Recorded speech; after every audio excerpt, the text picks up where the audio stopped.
გამარჯობათ მეგობრებო, ყველას ბედნიერება, სიხარული და კარგი განწყობა. Სულ სხვა თემაზე მინდოდა საუბარი ბიზნესზე, რაღაც აზრებს, მაგრამ ისე გავიჭედე სოფში.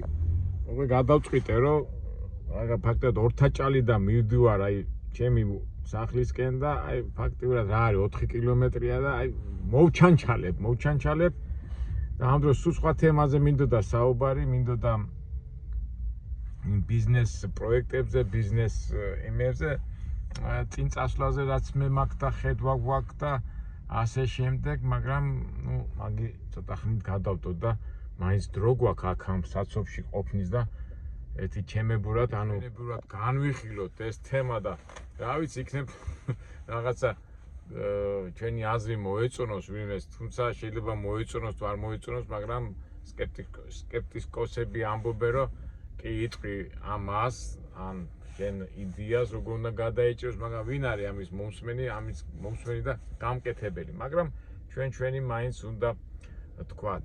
გვაქვს გულახდიად გითხრათ ამ თემაზე ცოტა მომზადება მინდოდა, მაგრამ არაუშავს, მაინც ძირითად სათქმეს ალბათ ვიტყვი. საერთოდ ახლა როგორ არის ისტორიულად, ხო? საერთოდ ქალაქი როგორ შენდება ისტორიულად, სადაც იყო ვაჭრობა, ბაზარი, კომერცია და ადამიანები მოხერხებულად თვლიდნენ ის ბაზრობა ან ბაზარი სადაც იყო. მოხერხებულობის გამო ვიღაცა სახლს აშენებდა, ვითარდებოდა, ასე შემდეგ და სახლიდან მიდიოდა თავის კომერციულ საქმიანობაში, თქვათ, შუა საუკუნეებში და საერთოდ ადრე მიდიოდა, თქვათ, ბაზარში რაღაც ბიზნეს გააკეთებდა და ჩვეულებრივად მოდიოდა მერე ნიერება თუ რაღაცა შემოსავალს მიიღებდა და ჩვეულებრივად ცხოვრობდა, ხო, უხაროდა. და ეს არის ფაქტურად ქალაქის ძირითადი მიზანი, ხო?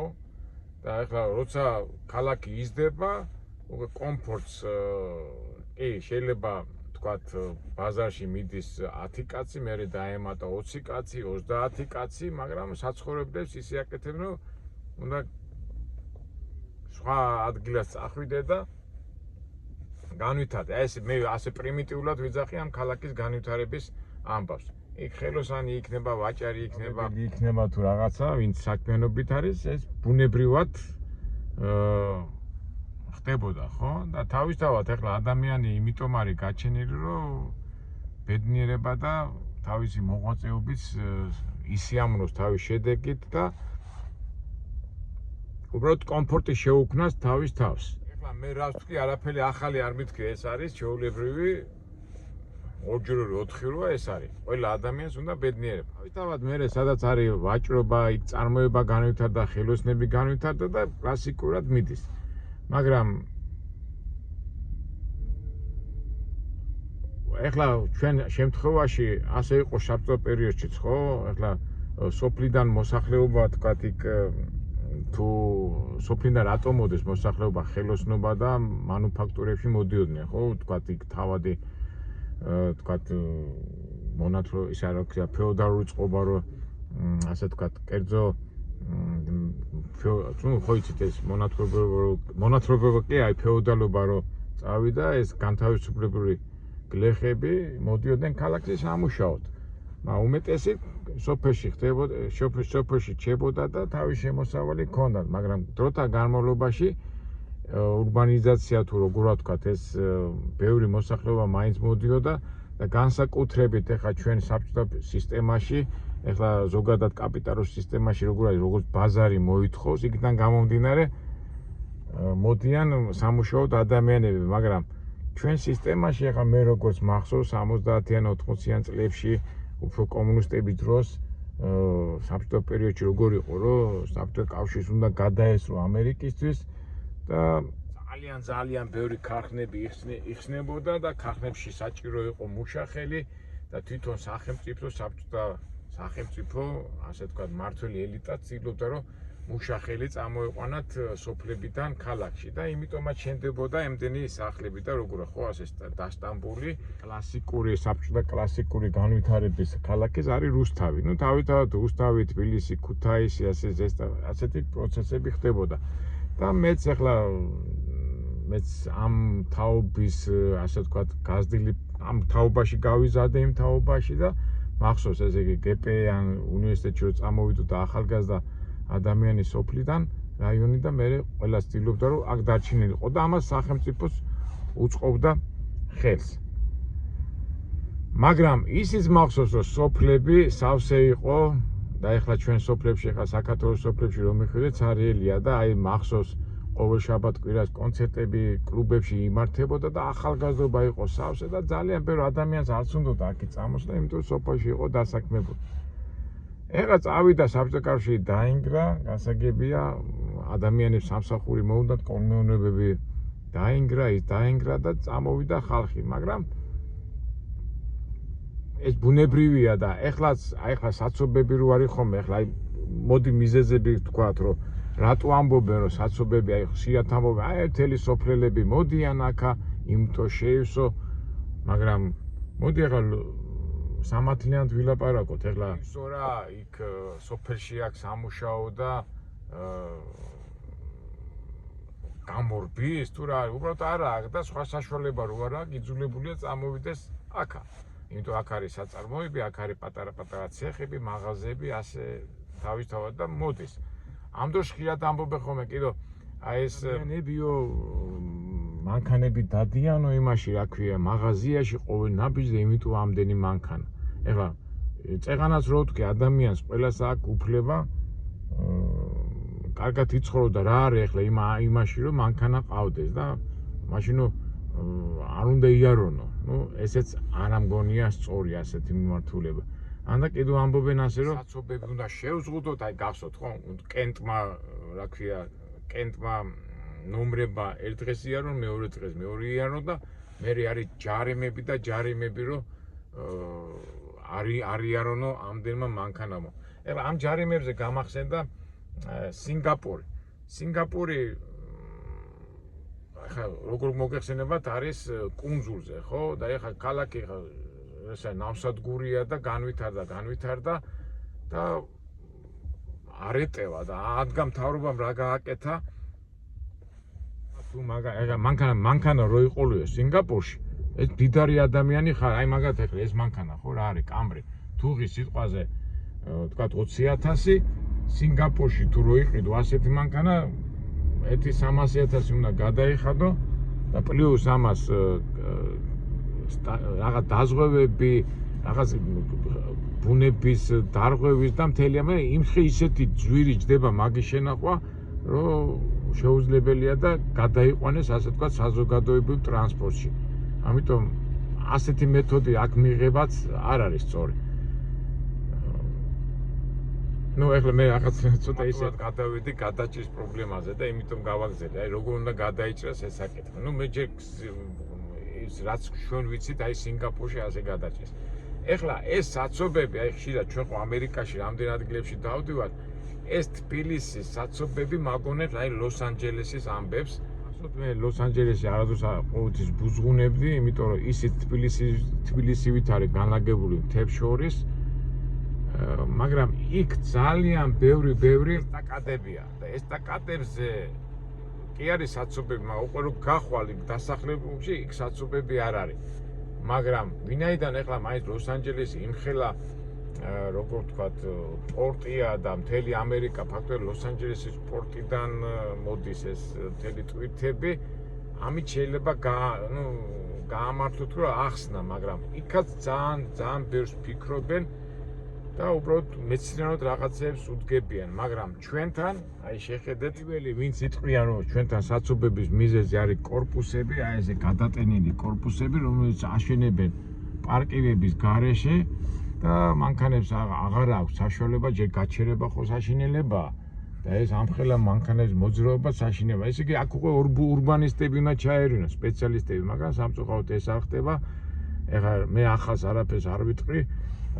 ეს კორპუსი მშენებელი ფიქრობს რომ უცბად მოდი ფული ჩავიჯიბო და მე ხვალ ზეგ რა იქნება არავის არ აინტერესებს და ეს პროცესი სამწუხაროდ გრძელდება და გრძელდება.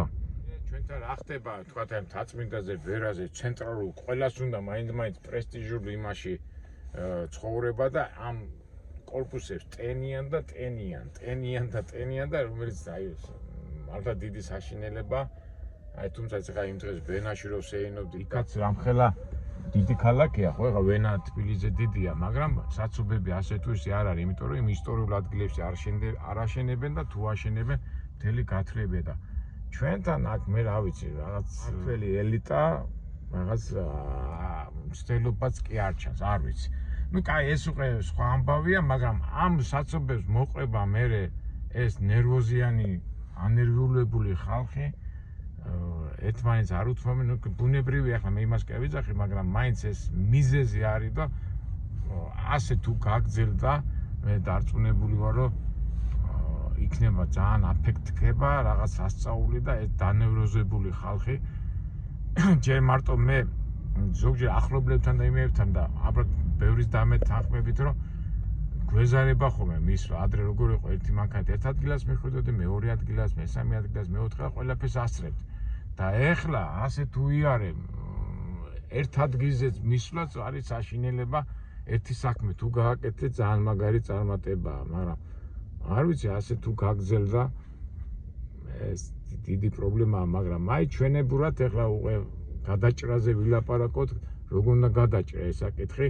მე რო ვიყო მთავრობაში, ცენტრალურ ადმინისტრაციულ სამინისტროებს გადავიტანდი, ან რაღაცა თავისთავად ისეთ პროგრამა შევიმუშავებდი, რომ ეს სამუშაო ადგილები, ხო, საამქროები, რომელიც კი თბილისში მოხერხებულია, მაგრამ ის რომ გადაიტანო პერიფერიებში და უკვე პერიფერიებიდან ხალხი რამენაირად არ წამოვიდეს, მაგრამ მე რა ვიცი, უნდა დაждომა, ეხლა საცობებს კი ვიძახით, მაგრამ სხვადასხვა პატარა ქვეყნები, პატარა ბევრი მაგალითები იქნება საცობების, როგორ უნდა გადაიჭრას ის, მაგრამ ჩვენები რატომღაც ამას არ ცდილობენ, მაგრამ ფაქტია, რომ ეხლა მე რო ლაპარაკობ, ალბათ ბევრი დაიწყებს ოცნებას გინებას, იმ კალაძეზე გინებას, იმას გინებას, ამას გინებას, მაგრამ გინებით ჩვენ საქმეს ვერ უშველეთ, თავარია იდეები და ბოლოს რაღაც გადამწყვეტი მომენტი იდეებით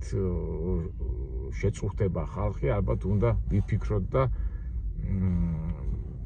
ამ შეწუხებით, ამდენი იდეებით და ამდენი იმებით თქმათ ლაპარაკეთ, ალბათ მე რაღაცა მოხდება. სანამ არ მოხდება, აი აფეთქება. აი წარმოიდგინეთ, ეხლა აქ რო ცუდად გახდეს ადამიანი, ხო? ან სასწრაფო როგორ წავიდეს, ან რაღაც აი გვერდზე მგზავრი რო ცუდად გაგიხდეს, აი რა უნდა უშველო. რა ვიცი, ძალიან ესეთი თავსატკევარი და გული პრობლემაა და მე რატო ნერვიულობ, მოხდება მაგარი ცუდი აფეთქება და უკვე ადამიანებსაც ეთყობათ რა. აი ფაქტობრივად როგორ არის ერთი სული აქ ადამიანი მივიდეს სახში, ბოდი შეიძლება შეიძლება ცუდად შეძრეს იმ სახში და მე გამოძრეს და მივიდეს სამსახური და ეგ არის.